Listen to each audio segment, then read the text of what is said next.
अवधूत चिंतन श्री गुरुदेव दत्त. श्री स्वामी समर्थ. श्रोते हो, आता पुढे जाणून घेऊया श्री गुरुचरित्रामृतातील अध्याय 27. उन्मत्त ब्राह्मणांना शाप, मातंगास पूर्वजन्म स्मरण. चला तर मग 27वा अध्याय श्रवण करूया. ओम श्री गणेशाय नमः.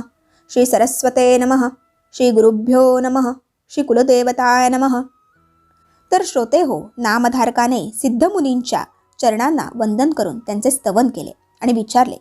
श्री गुरूंनी त्या ब्राह्मणांना 4ही वेदांचा विस्तार समजावून सांगितला. तदनंतर काय झाले ते मला सविस्तर सांगा. नामधारकाने असे विचारले असता सिद्धमुनी म्हणाले, नामधारका, श्री गुरूंची महती किती सांगावी. त्यांनी त्या मूर्ख ब्राह्मणांना समजावून सांगण्याचा खूप प्रयत्न केला. त्यांचे हिताहित कशात आहे हेही सांगितले, पण काहीही उपयोग झाला नाही. वादविवाद करा नाहीतर जयपत्र द्या हाच ठेका त्यांनी धरला. त्या ब्राह्मणांचा हा दुराग्रह पाहून श्रीगुरु संतापले. ते म्हणाले, ठीक आहे, जशी तुमची इच्छा. दिव्यावर झडप घालणाऱ्या पतंगाप्रमाणे त्यांनी स्वतःचे अहित करून घेण्याचे ठरविले. त्याला कोण काय करणार. त्याच वेळी श्री गुरूंना दूर अंतरावर एक मनुष्य दिसला. श्री गुरु आपल्या शिष्याला म्हणाले, त्या मनुष्यास बोलावून आमच्याकडे आण. त्या शिष्याने त्या मनुष्यास बोलावून आणले. श्री गुरूंनी त्याची नीट चौकशी केली. तेव्हा तो म्हणाला, महाराज, मी हीन जातीचा मातंग आहे, म्हणून गावाच्या बाहेर राहतो. माझे पूर्वपुण्य मोठे आहे, म्हणूनच मला आज तुमचे दर्शन घडले. असे म्हणून त्याने श्री गुरूंना साष्टांग नमस्कार घातला. श्री गुरूंनी एक शिष्याला आपला दंड दिला व जमिनीवर 7 समांतर रेषा काढण्यास सांगितले. त्या शिष्याने जमिनीवर 7 रेषा काढल्यावर श्री गुरु त्या मातंगाला म्हणाले, आता तू एक एक रेषा ओलांडून पुढे ये. मी विचारलेल्या प्रश्नांचे उत्तर दिल्यानंतरच पुढची रेषा ओलांडायची आहे. श्री गुरूंनी सांगता क्षणीच तो मनुष्य पहिली रेषा ओलांडून पुढे आला. त्याच क्षणी त्याला ज्ञानप्राप्ती झाली. श्री गुरूंनी त्याला विचारले, तू कोण आहेस, तुझी जात कोणती. तो म्हणाला, मी भिल्ल जातीचा आहे, माझे नाव वनराखा. दुसरी रेषा ओलांडताच त्याला पूर्वजन्माचे ज्ञान झाले. तो त्या जन्मातील अनेक गोष्टी सांगू लागला. ते पाहून सर्व लोकांना मोठे आश्चर्य वाटले.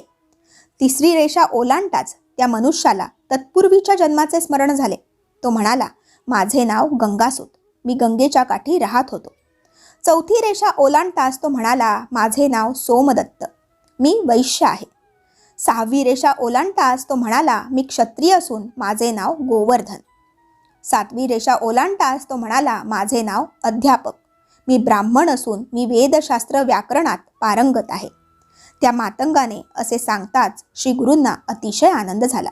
ते त्या मातंगाला म्हणाले, तू स्वतःला वेदशास्त्र पारंगत ब्राह्मण म्हणवितोस, तर आता एक काम कर. येथे हे 2 ब्राह्मण आले आहेत, त्यांच्याशी वेदांवर वादविवाद कर. असे बोलून श्री गुरूंनी अभिमंत्रित केलेली विभूती त्या मातंगाच्या सर्व शरीराला लावली. विभूतीचा स्पर्श होताच त्या मातंगाच्या ठिकाणी पूर्ण ज्ञानाचा उदय झाला. मानस सरोवरात बुडी मारताच कावळ्याचा राजहंस होतो, त्याप्रमाणे श्री गुरूंच्या हृदय स्पर्शाने तो मातंग परमज्ञानी झाला. तो खड्या आवाजात सुस्वरात वेदमंत्र म्हणू लागला. हा सगळा चमत्कार त्रैमूर्ती श्री नृसिंह सरस्वतींच्या दैवी सामर्थ्याचा. अज्ञानी लोक त्यांना सामान्य मनुष्य समजताच त्यांचा अंधपात होतो. त्या मातंगाचे ते सुस्वर वेदपठण ऐकताच वादविवादासाठी आलेले ते 2 गर्विष्ठ ब्राह्मण भयचकित झाले. त्यांना एक शब्दही बोलता येईना. त्यांच्या छातीत वेदना होऊ लागल्या. त्यांच्या शरीराचा थरकाप उडाला. सर्वांगाला घाम फुटला. त्यांनी स्वतःची निंदा करीत श्री गुरूंच्या चरणांवर लोळण घेतली. ते श्री गुरूंना म्हणाले, आम्ही अज्ञानी मूर्ख आहोत, आम्हाला वाचवा. आम्ही गृहद्रोही ब्राह्मणद्रोही आहोत. तुमचे स्वरूप आम्ही ओळखले नाही. तुम्ही साक्षात शिवशंकर आहात. तुम्ही कृपाळू आहात. आमच्यावर दया करा. आमच्या अपराधांची क्षमा करा. आमचा उद्धार करा. त्या ब्राह्मणांनी अशी विनवणी केली असता श्री गुरु म्हणाले, तुमच्या अपराधांना क्षमा नाही. तुम्ही मंदांध होऊन त्रिविक्रम भारतीला त्रास दिलात, त्यांचा अपमान केलात. अनेक ब्राह्मणांचा तुम्ही धिक्कार केलात. विद्येच्या गर्वाने उन्मत्त होऊन तुम्ही करू नयेत अशा अनेक वाईट गोष्टी केल्यात. आता भोगा आपल्या पापांची फळे. तुम्ही ब्रह्मराक्षस व्हाल. ही शापवाणी ऐकताच ते ब्राह्मण शोकाकुळ झाले. ते उशाप मागू लागले. त्यावर कृपामूर्ती श्री गुरु म्हणाले, तुम्ही 12 वर्षे ब्रह्मराक्षस व्हाल. तुम्हाला कृतकर्माचा पश्चाताप झाल्यामुळे तुम्ही शांत राहाल. पुढे तुम्हाला एक ब्राह्मण भेटेल, तेव्हा तुम्ही शुक्ल नारायण असा शब्द उच्चाराल. त्याच्या पुढील वाक्य तो तुम्हाला सांगेल, तेव्हाच तुमचा उद्धार होईल. आता तुम्ही नदीवर जा. श्री गुरूंनी असे सांगताच ते ब्राह्मण गावाबाहेर गेले. नदीच्या तीरावर जाताच त्यांची हृदयक्रिया बंद पडली व त्यांना मृत्यू आला. कृतकर्माचे फळ ज्याचे त्यानेच भोगावे लागते. त्या आत्मघातकी ब्राह्मणांना गुरुशापाने मृत्यू आला व ते ब्रह्मराक्षस झाले. ते ब्राह्मण निघून गेल्यावर त्या मातंगाचे काय झाले असे नामधारकाने विचारले असता सिद्धमुनी म्हणाले, श्री गुरूंनी ज्या मातंगाला 7 रेषा ओलांडण्यास लावल्या होत्या व त्याला त्याच्या मागील अनेक जन्मांचा अनुभव दिला होता, तो श्री गुरूंच्या पाया पडून म्हणाला, पूर्वजन्मी मी ब्राह्मण होतो, मग माझी अशी अधोगती का झाली? मी कोणते पाप केले होते ते मला सांगा. त्या मातंगाने अशी विनंती केली असता श्री गुरु त्याला त्याचा पूर्ववृत्तांत सांगू लागले. ग्रंथकार सरस्वती गंगाधर सांगतात, श्री गुरु चरित्रातील पुढील कथा जे श्रवण करतील ते महापातकी असले तरी ब्रह्मज्ञानी होतील. ही श्री गुरुचरित्र कथा अत्यंत पुण्यदायक असून ती श्रवण केली असता 4 पुरुषार्थ प्राप्त होतात.